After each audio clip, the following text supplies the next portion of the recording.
back together after, it's only been 4, 5, 6 days, something like that I've been out, but it seems like a really long time. So beautiful to be back together. We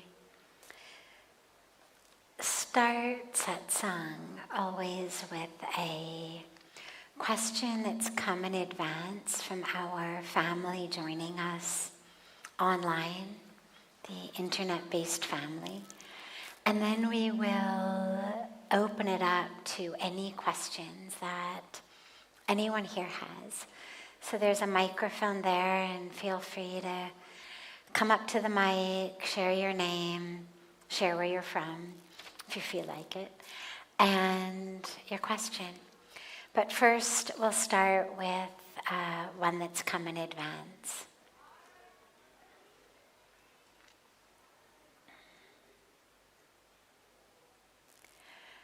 I feel guilty for having doubts on my spiritual journey. I feel like these doubts mean that I am failing. How can I accept my doubts as part of the process and grow from them? This is asked by Sophie from Paris, France. So, doubts are... it's part of the nature of the mind. The mind has a lot of different qualities and characteristics, and I won't go into all of the different lists because then we would take all evening just talking about the different lists of the different ways that the mind goes.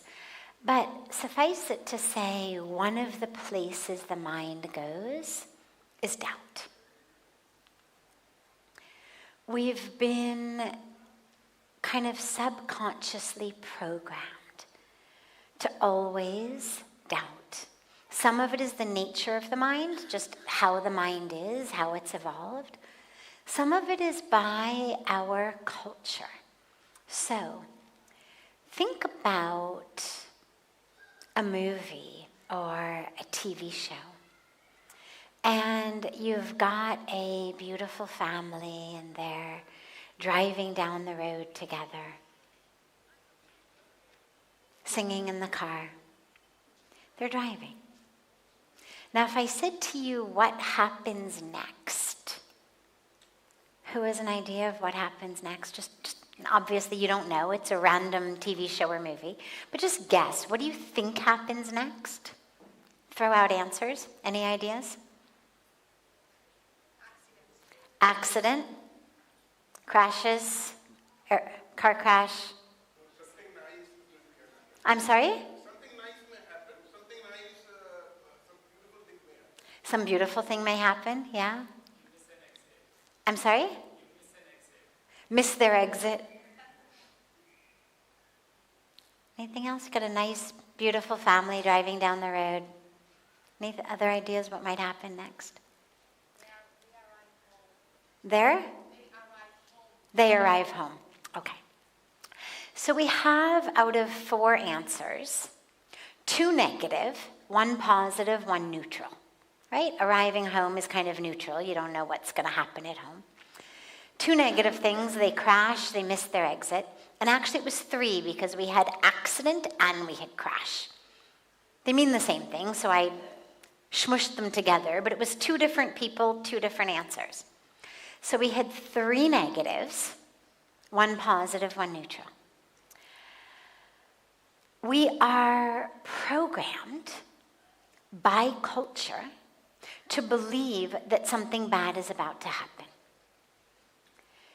No matter where you ask this question, way over 50% of people, sometimes coming close to 100% of people, will come up with something that's wrong. The wife announces that she's got a terminal illness. The husband announces he has a terminal illness. The kid announces she's, eloping with her math teacher. Whatever it is, it's almost always something negative. Our minds have been conditioned. So you have the original nature of the mind, which, as we've spoken about many times in the past, is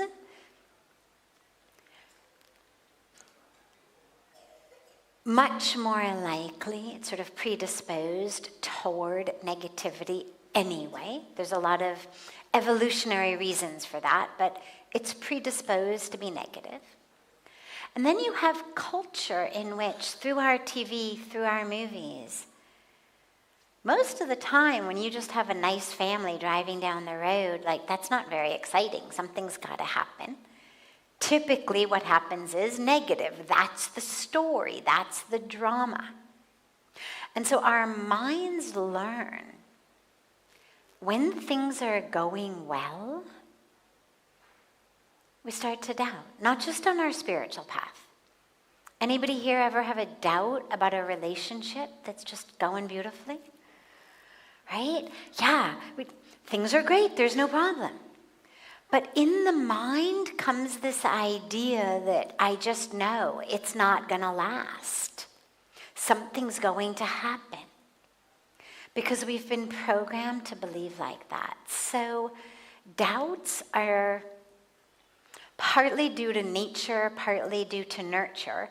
They are very, very common, especially when things are going well. So your spiritual path is going well. Sure. Doubt's going to pop in. Oh, you're not really progressing as much as you think. Oh, this is just your ego. Oh, you're just kidding yourself. Oh, this is a waste of time. You're never going to progress. You can keep meditating. You can keep chanting. You can keep doing it all. Kuch nahi hoga aapse. Kuch hone wale nahi hai. You are lost forever. Those doubts will arise. Just notice them. You know, she asked, how can I accept them and grow from them? I'm not sure that they're necessarily there to be something that we necessarily grow from, so much as just something that we notice as part of life. Like to smell roses, there are going to be thorns. It's part of life. And you move through them. You move through them. You notice it's there, you don't pay attention to it. You just don't pay attention. It's like, you know, in airports, sometimes on airplanes, sometimes in other people's cars, theirs, or in an Uber, you know, they've got the radio going. And it's not necessarily a channel you'd like, or maybe they're listening to sports or the news, or not really something that you're that interested in. And you ignore it. You notice it's there. You don't allow your attention to be diverted too much. And you go back to your japa, your podcast, your reading, your thoughts, whatever you're doing. You just notice that it's there. You don't have to take the tape player out of the car, out of the thing, and throw it out the window or smash it with a hammer.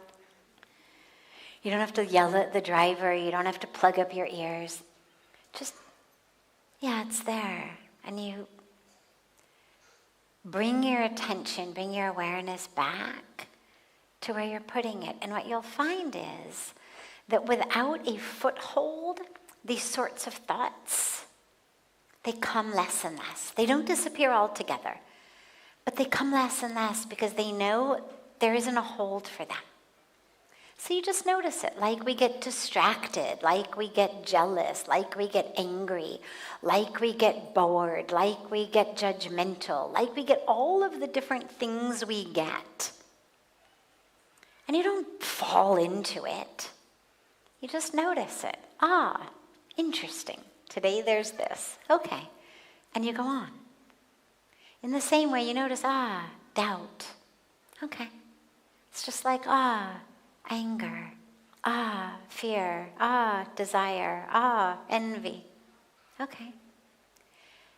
But you don't let it distract you. You don't let it pull you from your path.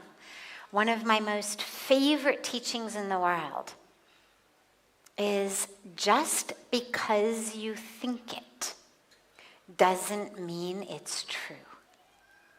I'm going to say that again. Just because you think it doesn't mean it's true. A lot of us take that which takes place between our two ears as though it's canon, as though it's scripture, as though it's spoken by God because, oh my God, I thought it. We think things for any number of reasons, having nothing to do with their validity or veracity. We think it because somebody said it to us earlier in the day. It's percolating in our mind because we saw a commercial about it, because we saw a billboard about it, because we picked up the vibrational energy of someone next to us who was thinking it. There's a million reasons why we think things that have nothing to do with it being true. So the doubt is just yet another one of those. Notice it. And bring your awareness back. Yes. Yes, he had his hand up. Just the gentleman behind you. Yes, you had your hand raised. Yes. Can you come to the microphone?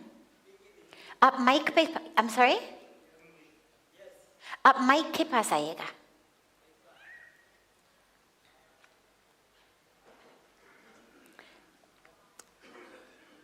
फिर सभी सुन पाएंगे आपको. मैं तो कलकत्ता में रहता हूँ, तो ट्री लगाने की जो बात हुई बहुत ही अच्छी बात है, पर कैसे लगाए और कहाँ लगाए? Beautiful. He said, I'm from Calcutta, and this conversation we were having. And can you please speak in Hindi? Sure. बीच में अंग्रेजी भी आऊँगी, हिंदी में भी आऊँगी, क्योंकि सभी लोग हैं. He said, I live in Calcutta, and this conversation we were having on the banks of Ganga about tree plantation. He said, that's great. He said, but tell me, how do I plant them? Where do I plant them? Yes. So I'll go back and forth, kind of English, Hindi for everybody. तो आपको देखना है, यदि आप स्वयं में बस का है लगाने का, अगर आपके पास ज़मीन हो तो लगा दीजिएगा. नहीं तो आप सरकार से बात कर लीजिएगा. सरकार के पास ज़मीन तो है ही है, ऊपर से आदेश है पेड़ लगाने का, तो कोई मना तो नहीं कर सकते. लेकिन अगर सरकार का ज़मीन है तो उनकी परमिशन से, पार्टनरशिप से करना है.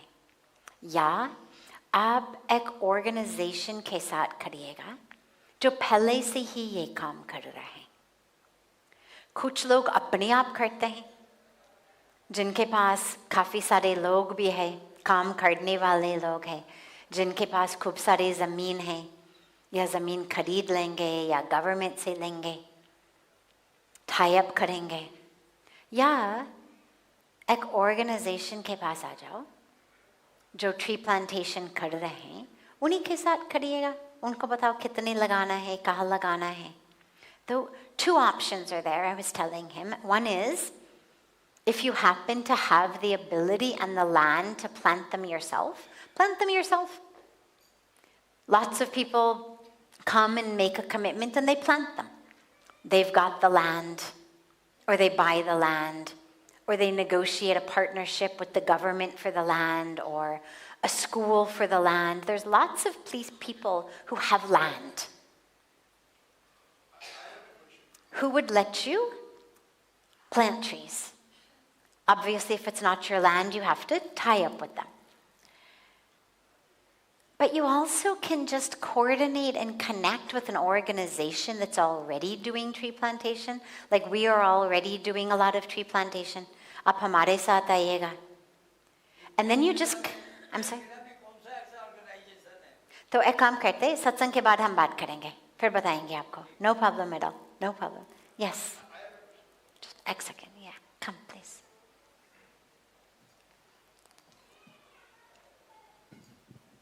But it's a beautiful, by the way, the tree question. Beautiful question. बहुत सुंदर है कि आपने ऐसे सोचा. It's wonderful. हम उसके बाद बात करेंगे. Yes. Good evening, Sadhviji. Namaskaram. I am Nidhi Sharma from Chennai. Wonderful. I have a question similar to the one that was asked on the internet. So we progress in our daily lives in the spiritual dimension, and we feel we are doing great, but it's just till a toxic relative, a very close person comes and drags us really down.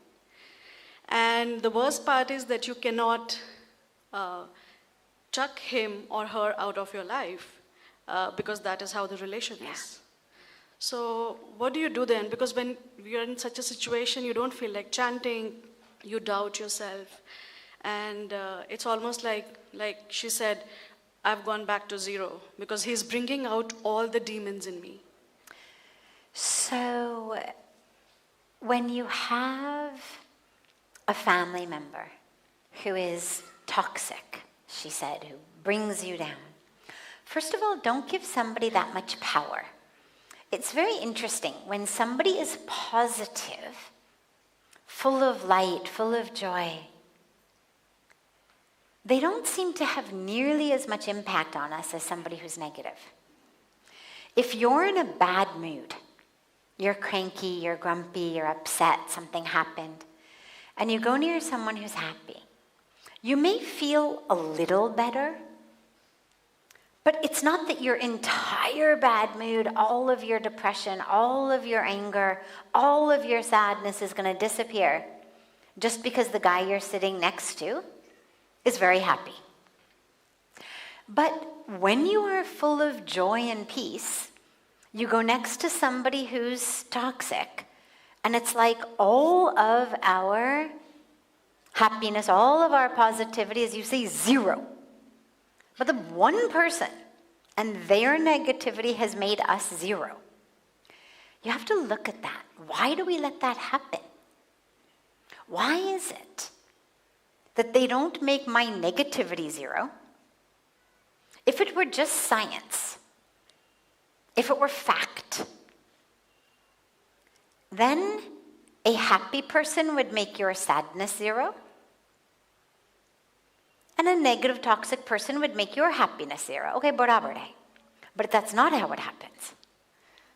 The positive, happy person has a tiny impact, if at all, on your anger, pain, sadness, bad mood. But we let the negative person have this entire impact on us. So you have to ask yourself, where is that strength that I use to hold on to my bad mood? Right? I mean, think about it. You're holding on to your bad mood very strongly in the face of someone who's positive, who's peaceful, who's light. But in you, you have held on to it. Why are you not able to hold on to the peace in the same way? Why are you so ready to let someone's negativity in you? So first of all, मन को मजबूत बनाना है. You have to become strong. This is what a strong mind is about. A weak mind, a fickle mind, is the type of mind that is constantly impacted by the people around us. I don't smoke, but everybody's smoking, so वो तो मैं करूँ क्या, करना तो पड़ता है. Weak mind. If somebody said that to you, you would say, don't be weak. Just because they're smoking, it doesn't mean you have to smoke. Be strong. Stay with your values. Stay with what you believe. Stay with your principles. Everybody's drinking, peanut to para, kam se kam thoda sa. You'd say, why? If you don't drink alcohol, just because everybody's drinking, be strong. Be grounded in yourself. In the same way, one guy, one negative, toxic person, have more strength than that. People can say whatever they want to say to you. And I'm not saying it's easy. It's definitely not easy. It requires a lot of strength.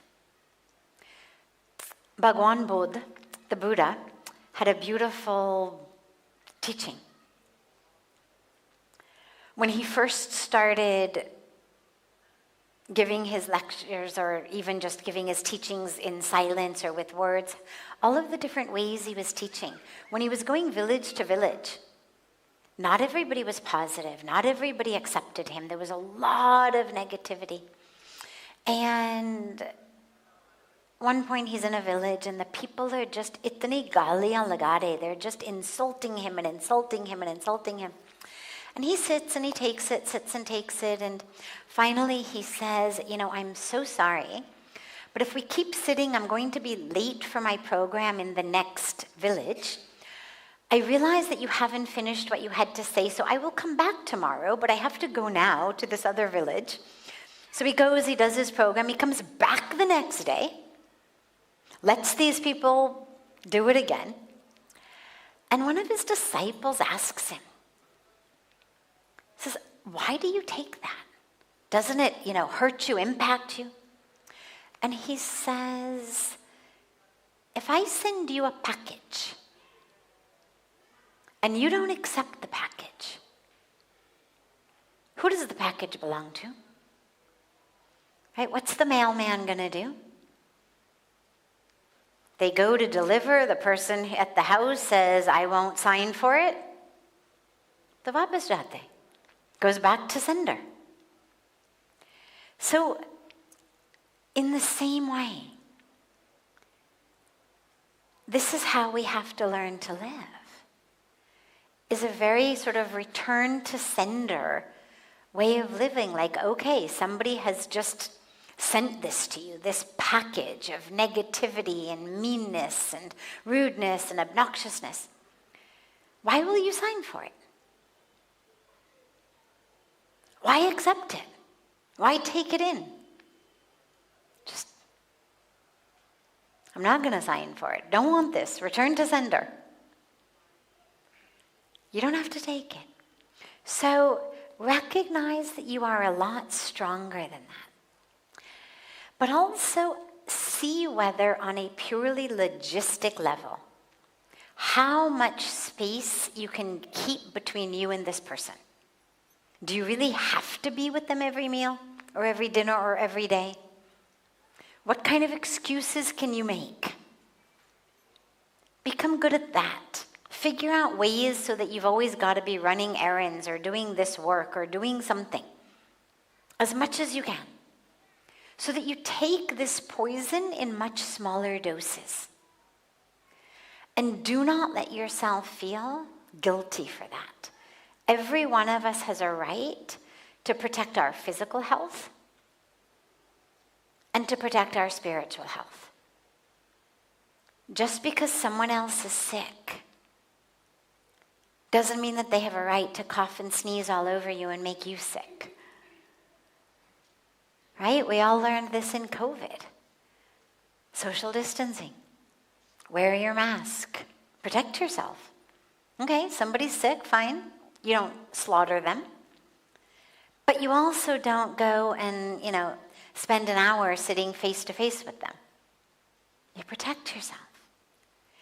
If somebody is that negative, that toxic, it means that they are sick inside.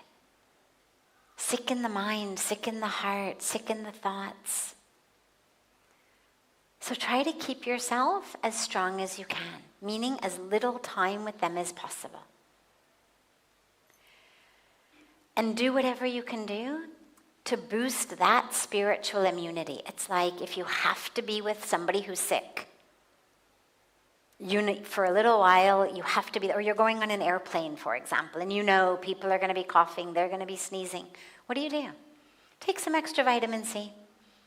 Make sure you get a good night's sleep the night before. Drink a lot of water, stay hydrated.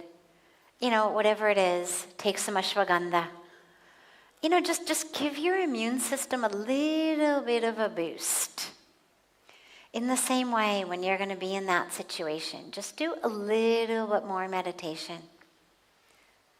An extra mala or two of japa. And then let that japa run through your mind as you are with them. They're going on, saying whatever they say. But in your mind, you should be doing japa. Instead of taking in what they say and reacting to it inside, just be doing japa inside. Just think of it like the noise, Somewhere, there's noise playing somewhere, some music that you don't like playing somewhere, music in an elevator, whatever it is. But you do your own thing. You're not paying attention to it. And try to just protect yourself as much as possible from it. Good. Yes.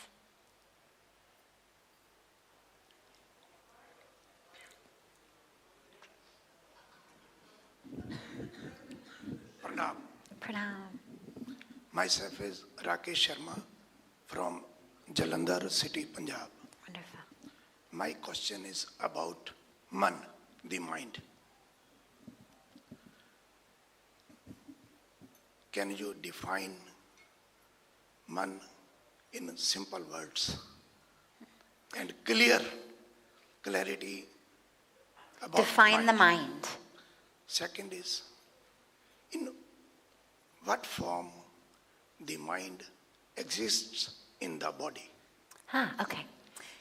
Part 1, what is the mind? Part 2, how does the mind exist in the body? The mind is our thoughts, our feelings, our memories, our sanskaras, our patterns of behavior. It's what we know. It's also how we think about what we know. It's how we learn. It's how we feel. All of that, everything that happens in our mind, that is what the mind is. That is the mind. Now, there are nuances here, and I won't go into all of them, but there's nuances between, for example, what we call the mind and what we call the intellect. And I'm not going to go into those distinctions here because it's a much longer sort of philosophical course. Bottom line is the intellect is kind of higher than the mind. So the mind you can think of as much more the automatic, less aware aspect. It's the thoughts, the feelings, the emotions, the memories, the patterns, just sort of the autopilotness of how things go. The intellect is much more the pilot who's present, who's actually harnessing the power of thought in a conscious way, in a deliberate way. It's the difference between an actual pilot and an autopilot. But for the sake of this conversation, we'll put it all under the mind, but I realize that there are distinctions. But I put it all under the category of the mind because of your second question, which is where it exists in the body. So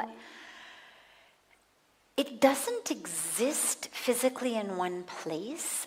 We are able to interact with the mind in various ways. And it's a fascinating subject. It's a very deep subject. I'll go into it a few different ways for a few minutes. But number one, the brain, the physical brain, is the way through which most of us know most of our mind.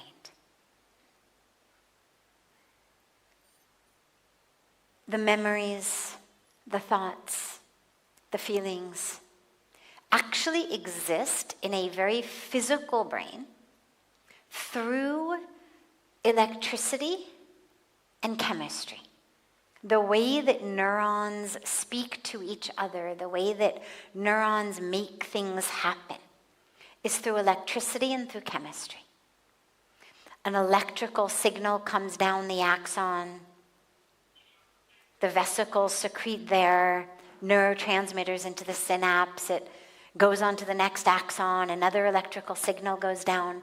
So through the electrical and chemical patterns in our brain, we have what we call thoughts, memories, feelings, experiences, all of that.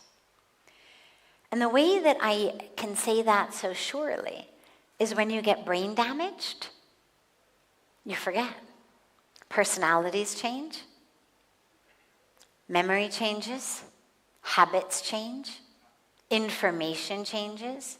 So depending on where there's brain damage, what type of brain damage, you lose everything ranging from the ability to speak, to the ability to understand, to the ability to remember, to your personality. Some people with brain damage become very, very angry and hostile. Some people become very calm. Depends on what type of brain damage you have. But the point is, all of that we consider our personality, our memories, our way of being, this is me, this is who I am. It exists in the chemistry and the electricity and the gray and white matter of the very physical brain. When you are brain dead, none of any of that exists. You're not thinking, you're not remembering, you don't have any habits going on, there's no personality.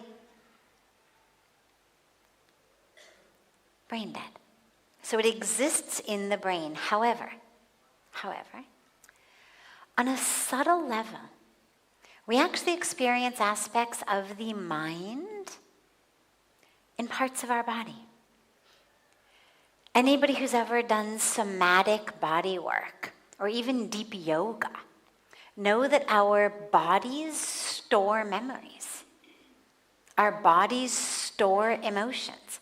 There's a reason that when you take people through certain asanas, everybody gets angry. My yoga teacher used to always joke that whenever we did hip openers, he was like public enemy number one. There's a lot of people store a lot of anger in their hips. And that whenever he would work on getting the hips opened, he had to sort of steer clear because everybody suddenly got angry at him. Back bends open our heart.